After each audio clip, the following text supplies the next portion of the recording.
Bom, então nessa segunda parte desse vídeo nós vamos falar das imagens, né, formadas pelos espelhos esféricos. Começaremos pelo espelho côncavo, tá bom? Nós vamos perceber, pessoal, que dependendo da posição que eu coloque o objeto, a imagem vai ter características diferentes. Por isso que nós faremos aí 5 casos do espelho côncavo, né? 5 vezes esse desenho que está na tela aí, tá? Para o espelho côncavo e uma vez para o espelho convexo, porque o espelho convexo só apresenta um caso de formação de imagem, o côncavo apresenta 5. Okay? Então vamos lá, vamos definir algumas coisas que serão, né, feitas ao longo desse vídeo e como eu sempre digo, né, o primeiro caso é sempre mais importante porque os demais casos são consequências do primeiro. A coisa vai ficar um pouco mecânica e um pouco repetitiva a partir do primeiro caso. Então foco no primeiro caso. Tá? Então nós temos aqui um espelho côncavo, tá? Deixa eu só pegar o meu cursor aqui. Temos um espelho côncavo e aqui já foram posicionados os elementos desse espelho: o vértice, o foco e o centro. Beleza? Bom, nós vamos escolher uma seta como objeto. Aquilo que eu também sempre falo para vocês. A gente sempre escolhe uma seta, né, porque ela é uma orientação e a gente consegue ver se a nossa imagem vai ser orientação contrária ou não. Né? Se a nossa imagem vai estar invertida, de ponta cabeça ou direita. Vamos escolher uma seta como referência, então, e vamos pegar a extremidade dessa seta aqui como a nossa referência. Esse ponto aqui que eu denominei de A, tá? A pontinha da seta vai ser o ponto A, ok? Esse ponto A vai ser o meu objeto pontual, né? Que é um dos pontos dessa seta. Então, olha lá. O que nós temos de interessante no primeiro caso? O que é relevante no primeiro caso? O nosso objeto, no caso essa seta azul, está antes do centro de curvatura do espelho. Está relativamente longe do espelho. Seria um objeto colocado bem longe de uma colher. Ou seja, antes do centro dessa esfera. Okay? Para a gente localizar a imagem, vamos recordar, a gente precisa de pelo menos 2 raios de luz, né? Porque as imagens se formam no cruzamento dos raios refletidos ou no prolongamento desses raios refletidos, né? Então vamos lá, eu vou pegar um raio de luz que parte da extremidade dessa seta, qualquer raio de luz que eu quiser, lembre-se que desse ponto partem infinitos raios de luz em infinitas direções, mas eu vou escolher um daqueles 4 notáveis que a gente viu no primeiro vídeo. Por quê? Porque os raios notáveis a gente já sabe o que vai acontecer com eles. Então olha que interessante. Se eu pegar o raio que vem paralelo ao eixo, eu já sei que ele vai ser refletido passando pelo foco. Então vamos combinar outra coisa aqui, pessoal. Eu vou fazer o raio incidente em vermelho e o raio refletido em verde. Ok? Então vamos lá. O raio que vem paralelo ao eixo vai ser refletido pelo foco. Só com esse raio eu não consigo saber onde está a imagem. Mas aí então eu preciso pegar outro raio que parte lá do ponto A, ou seja, do meu objeto. Eu vou escolher esse raio aqui que vem pelo foco, porque eu sei que o raio que vem pelo foco tem que ser refletido paralelo. Tá bom? Então vamos lá. Nós já localizamos a imagem aqui, ó. Então, se o A é um objeto, aqui vai estar a imagem dele, onde eu movi o cursor. Por que ele vai ser uma imagem? Porque ali é o cruzamento de raios refletidos. Ah, professor, mas eles não estão cruzando no foco? Cuidado! O vermelho é o que está indo, o verde já é o que está voltando. Então, ali não é um cruzamento de raios refletidos. O cruzamento de raios refletidos é esse ponto aqui. Tá? Agora, olha que curioso. Se eu não tivesse escolhido a extremidade da seta, tivesse escolhido um ponto bem aqui no meio da seta, você ia perceber que a imagem dele ia dar um pouquinho mais para cima aqui. Se eu tivesse pegado um ponto aqui quase no eixo principal, eu ia perceber que a imagem dele ia estar aqui para cima, quase no eixo principal também. Ou seja, é possível então generalizar que a minha imagem vai estar com orientação contrária ao objeto. O objeto está orientado para cima, a imagem está orientada para baixo. Tá? E ela é uma imagem real, porque ela é formada pelo cruzamento dos raios de luz. Então, quais seriam as classificações dessa imagem? Ela é real, ela é invertida e ela é menor que o objeto. Quando que ela vai ser real, invertida e menor? Quando o objeto estiver antes do centro de curvatura do espelho. Nossa, professor, mas o que é essa imagem real aí? Né? Isso aí confunde bastante, pessoal, porque a gente está acostumado a ver imagens virtuais o tempo todo. Se você olha no espelho que provavelmente você tem no seu banheiro, ali é uma imagem virtual, aquela imagem que se forma atrás da parede, em um mundo que não existe, né? Um mundo virtual. Agora, a imagem real, ela existe. Ela está bem na frente do espelho, como se fosse um holograma, né? Então, como é que você faz para ver essa imagem real? Olha que interessante, 2 formas. A primeira, e a mais famosa, é projetar essa imagem em uma tela. Olha aqui, essa letrinha A é o nosso objeto, né? E a luz veio, incidiu num espelho côncavo, foi refletida ao contrário, formando uma imagem real nesse lugar. E para a gente conseguir ver essa imagem real, a gente desceu uma tela aqui, Mais ou menos aquilo que o seu professor faz quando ele liga o projetor de slides da sua sala. A diferença é que aquele projetor usa uma lente. Aqui nós estamos usando um espelho. Mas olha, produz uma imagem real invertida, e nesse caso menor. Agora tem um outro jeito de você ver essa imagem real também. Você vê que interessante? Imagine que atrás dessa tábua seja você. Seja o globo ocular, seu olho. Você está atrás dessa tábua. E aí você tira essa tábua daí. Você vai conseguir ver a imagem real também invertida. Olha que legal essa figura. Isso mostra alguém visualizando uma imagem real invertida, né, produzida por um espelho côncavo, sem a necessidade de você projetar essa imagem. Quer dizer, as imagens reais elas são vistas invertidas, né, nesse caso menor que o objeto, e também são vistas se você conseguir projetar em uma tela. Tudo bem? Então vamos para o segundo caso. Perceba o que mudou no segundo caso. Nós mudamos o objeto de lugar.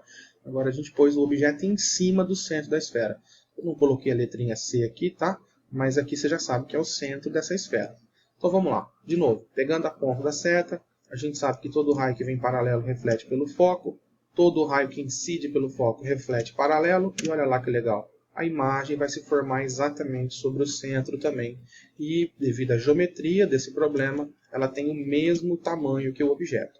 Tá bom? Ou seja, quando o objeto está sobre o centro de curvatura, devido aos traçados de luz que nós fizemos aqui, a imagem ela é refletida, né, formada sobre o centro de curvatura também, real, invertida e igual. Igual aqui eu quero dizer com o mesmo tamanho que o objeto.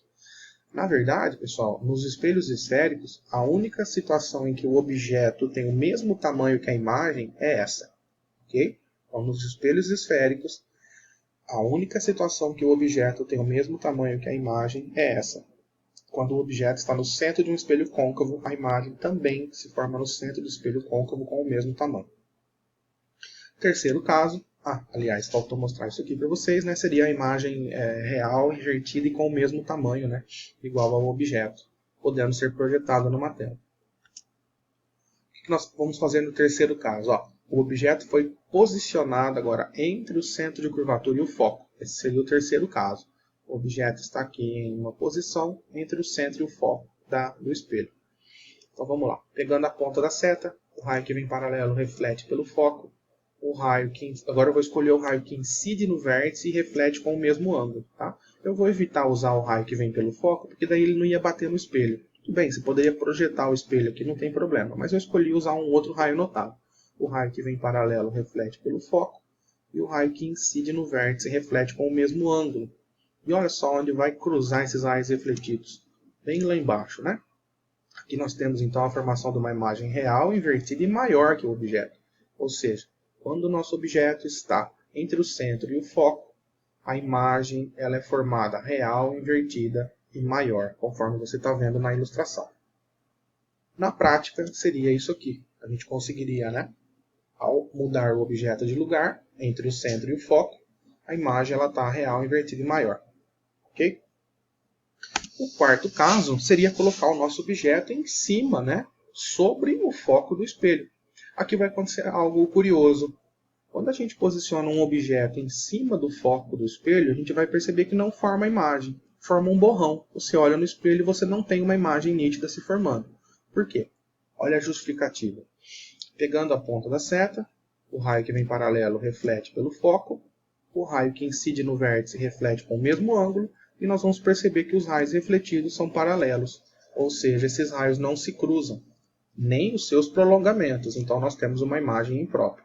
Okay? Lembre-se que quando a luz refletida sai paralela, os raios saem paralelos, perdão, você não tem a formação de um vértice, né? Ou seja, você não tem a imagem. Tá bom? E o último caso do espelho côncavo é a gente posicionar o nosso objeto bem perto do espelho, ou seja, entre o foco e o vértice do espelho. Esse caso é bem legal, né? Seria você colocar um objeto agora bem pertinho da colher ou bem pertinho de um espelho côncavo. Vamos lá, mais uma vez, pegando a pontinha da seta como referência, o raio que incide paralelo reflete pelo foco. Eu vou pegar também o raio que incide no vértice e reflete com o mesmo ângulo. Nós vamos perceber, pessoal, que os raios refletidos agora são divergentes, então eles não se cruzam mais. Porém, os seus prolongamentos se cruzam. Olha só, se eu pegar esse raio aqui e imaginar o prolongamento dele, pego o segundo raio refletido e imagino o prolongamento dele, eu tenho um cruzamento de prolongamentos aqui onde foi o cursor. Tá? Então, se tiver uma pessoa aqui, ó, olhando para o espelho, aqui é onde está o meu cursor, tem uma pessoa olhando para o espelho, ela vai ver isso aqui como imagem, ó, atrás desse espelho, né? Como aquilo que a gente entende já, uma imagem virtual. Okay? Então, se o nosso objeto estiver entre o foco e o espelho, a imagem é virtual, direita e maior que o próprio objeto. Tá? Nesse caso, pessoal, o nosso espelho está funcionando como aquilo que é conhecido popularmente como espelho de aumento. Aquele espelho muito usado por dentistas para aumentar a imagem do dente, né? E também usado para maquiagem, né? Aqueles espelhos que a gente usa para aumentar a imagem do rosto e, evidentemente, usar como um subterfúgio para fazer a maquiagem. Okay? Então, o famoso espelho de aumento. Mas para você conseguir essa ampliação, né, sem a inversão, né, a imagem tem que estar entre o foco e o vértice. Beleza? Finalmente, então, vamos falar do espelho convexo agora. Né? Nós vimos, então, 5 casos do espelho côncavo. Só faltou a figurazinha mostrando aqui, né? Aqui nós temos uma imagem, olha que legal. Ó. Ela é virtual, ela formou atrás do espelho e maior, né? O espelho de aumento. Aqui também tem um outro exemplo, né?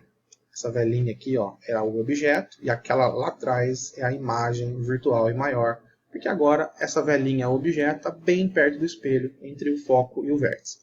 Então esses foram os 5 casos do espelho côncavo, beleza? Se necessário, então você volta esse vídeo e vem revisando. E também é fundamental você copiar essas figuras todas no seu caderno, tá? Porque se você não desenhar isso aí, usando a sua reguinha, usando as suas canetinhas coloridas, você nunca vai aprender como que faz, beleza? Então não se esqueça de você dedicar um tempo aí refazendo esses desenhos. E na apostila de vocês também você tem esses desenhos prontos, beleza? Para finalizar, mais uma foto que eu tinha me esquecido dela. Uma incrível foto tirada pelo um dos espelhos do Hubble, né? Que era um espelho côncavo, mostrando aqui a imagem mega ampliada, né?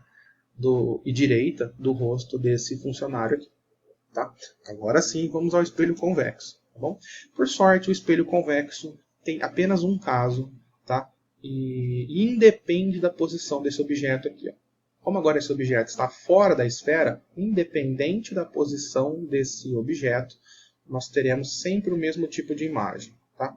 Vamos lá, mais uma vez pegando a pontinha da seta como referência, eu vou traçar o raio de luz que vem paralelo ao eixo, porque eu sei que o raio de luz que vem paralelo ao eixo é refletido na direção do foco. Por isso que aqui só importa para a gente a posição do foco, né? O raio vai ser refletido na direção do foco. E eu vou escolher também o raio de luz que atinge o vértice e que reflete com o mesmo ângulo. Ora, esse raio refletido aqui e esse raio refletido aqui são divergentes. Então eles nunca vão se cruzar, mas os seus prolongamentos se cruzam. Ou seja, se aqui está o objeto A, aqui vai estar uma imagem virtual do ponto A.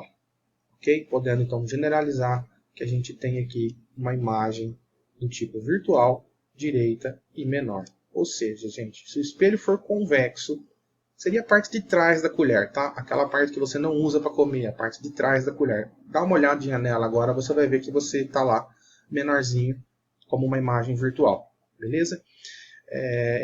Então, isso é regra. Espelho convexo só gera imagens virtuais direitas e menores. Tá? Aqui também vou colocar para vocês uma dica bem legal. Toda imagem real é invertida, guarda isso. Toda imagem real é invertida e toda imagem virtual é direita. Pode revisar todos os 6 casos que você vai perceber isso. Se a imagem é real, ela é invertida e se a imagem é virtual, ela é direita. E aqui uma ilustração que mostra a vela objeto de frente para um espelho convexo, gerando uma imagem virtual e menor desse objeto. Esses espelhos são bastante usados, né, em entradas de estacionamentos, supermercados, lojas, porque como eles geram imagens menores, eles, em tese, têm um campo visual bem grande, né? Cabe bastante coisa dentro desse espelho. Beleza? Então é isso, obrigado pela sua atenção, espero que você possa ter entendido um pouquinho mais sobre as imagens formadas pelos espelhos esféricos. Obrigado e até um próximo vídeo.